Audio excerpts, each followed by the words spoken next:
नमस्कार मंडळी, मी तुमचा लाडका मित्र भरत विजय चव्हाण आणि मी तुम्हा सर्वांचं माझ्या युट्यूब चॅनलमध्ये स्वागत करत आहे. म्हणजे वर्ल्ड वॉर 1, वर्ल्ड वॉर 2 जसं झालं होतं तसं 2023च्या शेवटी होणार आहे फिल्म वॉर 1. कारण दोन मोठमोठे स्टार्स, दोन मोठमोठे प्रोडक्शन्स एकमेकांशी भिडणार आहेत. 21 डिसेंबरला रिलीज होणार आहे शाहरुख खान, राजकुमार हिरानी एक आगळं वेगळं कॉम्बिनेशन असलेल्या डुंकी. तर 22 डिसेंबरला रिलीज होणार आहे प्रशांत नील आणि प्रभास आणि पृथ्वीराज हे एक आगळं वेगळं कॉम्बिनेशन असलेलं. आणि KGF ची याचं काहीतरी नातं आहे असं अजूनही ऑप्टिमिस्ट राहणारी लोक सलार ची वाट बघतायत. बट इन द एंड मजा येणार आहे ती चित्रपट प्रेमींना, कारण हे दोनही सिनेमे बघण्यासाठी प्रेक्षक जे आहेत ते थिएटरमध्ये नक्कीच पोहोचतील याच्यात काहीच शंका नाहीये. आता या दोनही सिनेमांचं डोमेस्टिक म्हणजे भारतात अजून ऍडव्हान्स बुकिंग सुरू झालं नाहीये. असं म्हणण्यात येत आहे की उद्या म्हणजेच 15 डिसेंबर 2023 ला भारतात याचं ऍडव्हान्स बुकिंग सुरू होईल. बट ओव्हरसीज मध्ये या दोनही सिनेमांचं ऍडव्हान्स बुकिंग सुरू झालेलं आहे. आणि ओव्हरसीज मध्ये कोण आत्ता तरी बाजी मारतंय, अजून 8 दिवस आहेत हा सिनेमा रिलीज होण्यासाठी, ते एकदा आपण बघून घेऊया. म्हणजे तुमच्यासमोर आता आहे USA चा रिपोर्ट. USA मध्ये सालारनी आतापर्यंत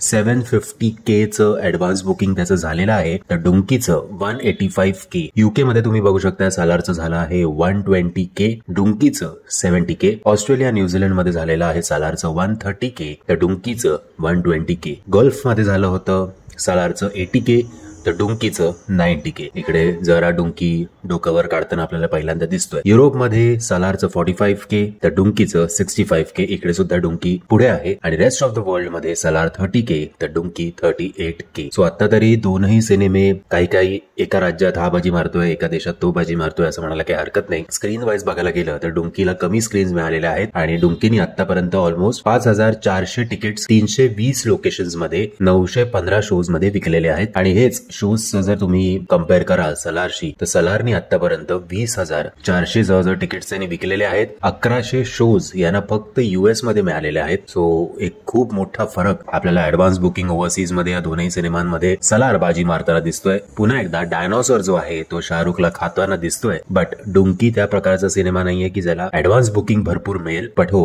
हळूहळू जसं वर्ड ऑफ माउथनी तो सिनेमा नक्कीच कॅच करू शकतो. आणि आशा करूया की याच्या आधीचे प्रभासचे जसे सिनेमे येऊन गेले की पहिल्या 3 दिवसात भरघोस कमाई केली, नंतर डायरेक्ट ते सिनेमे तोंडावर आपटले, या सिनेमाचं तसं होऊ नये अशी आशा करूया. एनिवेज म्हणजे या दोन्ही सिनेमांपैकी तुम्ही सर्वप्रथम कुठला सिनेमा बघणार आहात हे कमेंटच्या माध्यमातून कळवा.